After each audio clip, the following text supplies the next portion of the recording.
Hello everyone, आज हम discuss करने वाले हैं CUET के एप्लीकेशन फॉर्म्स के करेक्शंस के बारे में बात करने वाले हैं। करेक्शन विंडो जो है ओपन हो गई है। आपको क्या क्या करेक्ट करना चाहिए या फिर क्या करेक्ट नहीं करना चाहिए, ये हम इस वीडियो में डिस्कस करने वाले हैं, क्योंकि फॉर्म्स में बहुत ज़्यादा मिस्टेक हुई है बच्चों से। तो आप लोगों को क्या क्या करेक्शंस कर लेनी चाहिए, चलिए एक एक करके हम जो है इसमें बात करते हैं।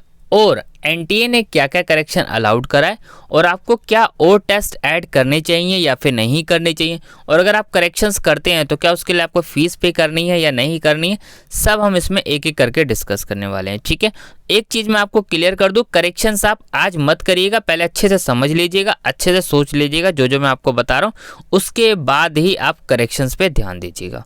चलिए एक एक करके बात करते हैं। सबसे पहले करेक्शंस के लिए आपके पास जो है सफिशिएंट टाइम है, 31 मई तक आप फिल कर सकते हैं। ठीक है, करेक्शंस 18 मई को करेक्शंस कर लीजिएगा। ठीक है, तब तक कि आप जो है क्या क्या आपको सोचना है, चलिए हम बात करते हैं। सबसे पहली चीज़, करेक्शंस आप एक ही बार कर सकते हैं, और करेक्शन अगर ज़रूरत है तभी आपको करनी है। अगर आपने जो है फॉर्म्स को सारा सही तरीके से फिल करा है तो आपको कोई दिक्कत नहीं है, और अगर आपने फॉर्म्स में मिस्टेक्स करी हुई है तो आपको ज़रूरत है। अब देखिए क्या क्या चीज़ें अलाउड है। पहले एक चीज़ क्लियर कर दूं, जितना ज़्यादा हो सके आप करेक्शंस में जो है यूनिवर्सिटीज़ ऐड कर लीजिएगा, क्योंकि यूनिवर्सिटीज़ आपका टारगेट होनी चाहिए। बहुत बच्चों ने बहुत ही कम यूनिवर्सिटी सेलेक्ट करी है, लेकिन बहुत बच्चों ने बहुत यूनिवर्सिटी सेलेक्ट कर दी है। अब बहुत बच्चों ने टेस्ट सेलेक्ट करने में मुश्किल करा है। कैसे? जैसे बहुत बच्चों ने जनरल टेस्ट लिया ही नहीं। अब मान लीजिए आपने दोनों स्लॉट फिल करे हैं, तो दोनों स्लॉट अगर आपने फिल करे हैं तो लैंग्वेज 2 ले लीजिए। ठीक है, आपने जो है डोमेन सब्जेक्ट अगर आपने 3 ले लिए, कम से कम डोमेन सब्जेक्ट 3 तो चूज़ करके ही रखिए। 3 इसलिए चूज़ करके रखिए, और वो डोमेन ज़रूर लीजिए जो आपके क्लास 12th में थे, क्योंकि हर यूनिवर्सिटीज़ का एलिजिबिलिटी क्राइटेरिया अलग है। जैसे दिल्ली यूनिवर्सिटीज़ का एलिजिबिलिटी क्राइटेरिया है कि डोमेन में आपको वही सब्जेक्ट लेने हैं जो आपने क्लास 12th में पढ़े हैं।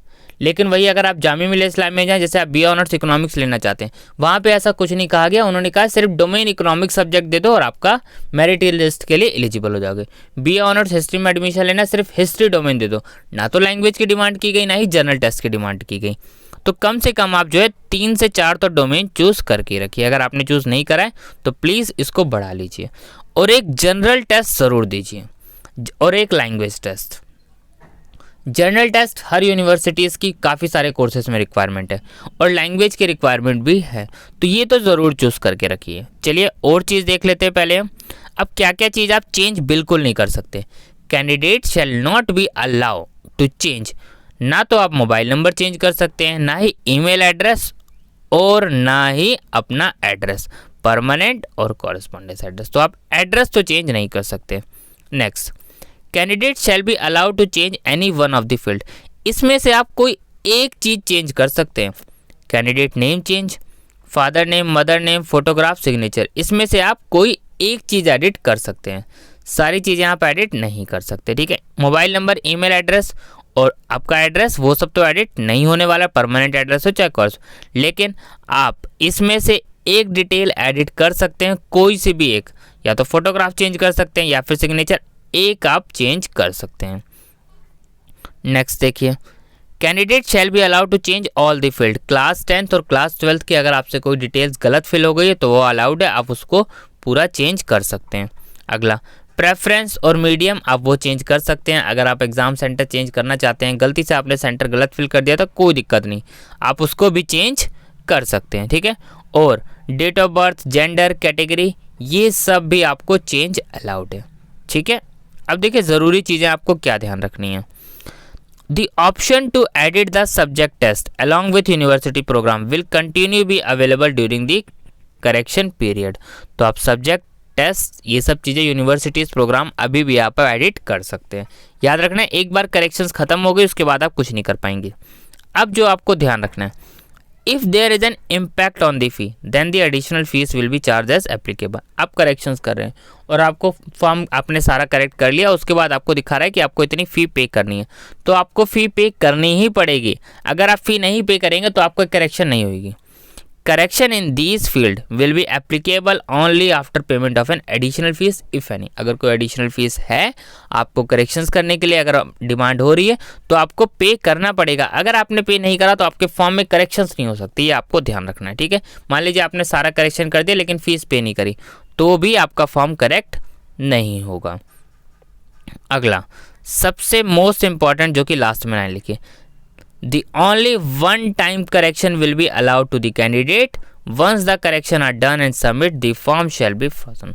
ये आपको ध्यान रखना है कि करेक्शन आप एक ही बार कर पाएंगे। अब मान लीजिए आपने करेक्शन कर दिया, सबमिट कर दिया, क्या अब आपके पास ऑप्शंस है आप फॉर्म्स को एडिट कर सकते? नहीं। इसीलिए मैंने आपको कहा कि आपको अभी करेक्शन नहीं करनी है, आज मत कीजिएगा, कल सोच लीजिएगा, आराम से 28 को आप करेक्शंस कर लीजिएगा। 29, 30, 31 3 दिन फिर भी उसके बाद आपके पास बचते हैं। तो 2 दिन पहले आप सोचिए क्या क्या सोचना है आपको। सबसे पहले आपको किस किस यूनिवर्सिटीज़ में एडमिशन्स का आपका टारगेट है, सारी यूनिवर्सिटीज़ का एडमिशन चेक कीजिए, उसका एलिजिबिलिटी क्राइटेरिया चेक कीजिए। अगर कोई उसमें सब्जेक्ट्स आपको ऐड करना है तो वो सब्जेक्ट ऐड कीजिए, कोर्स ऐड करना है कोर्स ऐड करें, यूनिवर्सिटी ऐड करनी यूनिवर्सिटी ऐड कीजिए। पहले लिस्ट बना लीजिए अच्छे से। सेकंड, जब आपने कोर्स का बना लिया कि आपको इस कोर्स के लिए अप्लाई करना है, 1-2 कोर्स एक्स्ट्रा ही लेकर चलिए, ठीक है। और जब आपने देख लिया कि हाँ ये सारी यूनिवर्सिटीज़ है, सबके एलिजिबिलिटी क्राइटेरिया चेक कर लीजिए। उसके बाद आप चेक कीजिए कि आपने जो जो सब्जेक्ट ले रखे हैं क्या वो सब्जेक्ट्स पूरे हो गए हैं इतने एलिजिबिलिटी क्राइटेरिया से। अगर कोई सब्जेक्ट छूट गया है तो वो सब्जेक्ट ऐड ऑन कीजिए। जैसे मैंने आपको बता दिया 2 चीज़ तो चूज़ करके रखिए, एक लैंग्वेज और एक जनरल टेस्ट। और डोमेन पेपर 3 तो आप कम से कम चूज़ करिए ही, कम से कम 3। अगर आप इतना जैसे एक लैंग्वेज चूज़ कर ली, 3 डोमेन चूज़ कर लिए और एक जनरल टेस्ट चूज़ कर लिया, तो कहीं ना कहीं आप जो है लगभग हर यूनिवर्सिटीज़ के लिए एलिजिबल हो जाते हैं ज़्यादा से ज़्यादातर कोर्सेज़ के लिए। क्योंकि यूनिवर्सिटीज़ की नॉर्मली किसी यूनिवर्सिटीज़ की 2 डोमेन की रिक्वायरमेंट है, किसी की 3। आप दिल्ली यूनिवर्सिटीज़ का देखेंगे 3 डोमेन्स के सब्जेक्ट की नॉर्मली रिक्वायरमेंट है। कई कोर्सेज में 1 डोमेन चाहिए, 1 लैंग्वेज चाहिए और 1 जनरल टेस्ट चाहिए।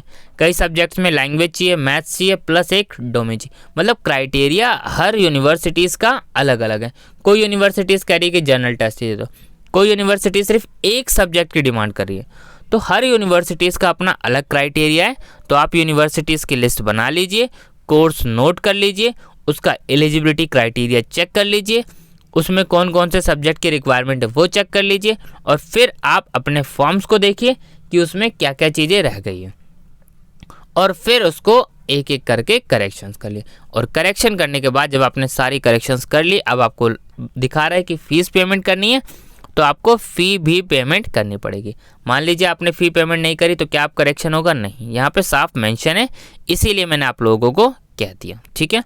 तो ये सारी चीज़ें आपने देख ली है, क्या क्या एडिट कर सकते हैं, क्या एडिट नहीं कर सकते। CUET की साइट पे विजिट कीजिए, कैसे करेक्शन करना है, वीडियोस अपलोड है चैनल पे, वीडियो देखिए, उस तरीके से जो है आप करेक्शंस कर लीजिए। सबसे पहले आप लॉगिन कीजिए, ध्यान रखना अपने एप्लीकेशन फॉर्म की कॉपी संभाल के रखिएगा ताकि कोई दिक्कत ना आए आपको, ठीक है। Thank you.